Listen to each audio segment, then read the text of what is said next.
Sonia McDonald, and I'm the unlikely entrepreneur. I love to share stories, and this is actually a difficult, very difficult story for me to share, but an important story for me to share.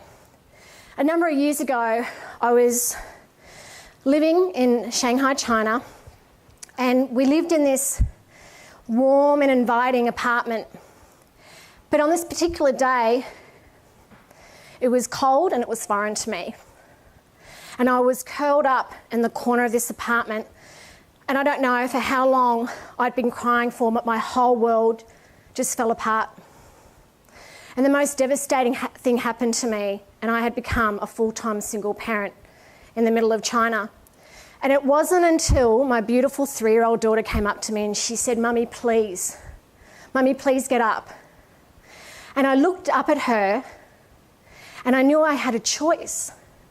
I had a choice to choose to let this event define me, or I had a choice to do something about it.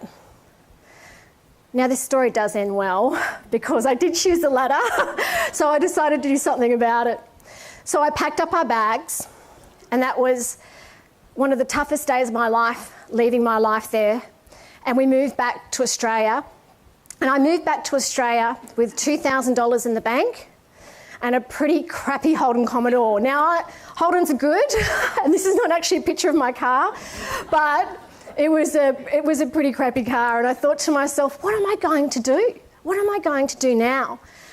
And the survival mode kicked in, and I thought, you know what? I'm going to reinvent myself, and I'm going to open myself up to opportunities.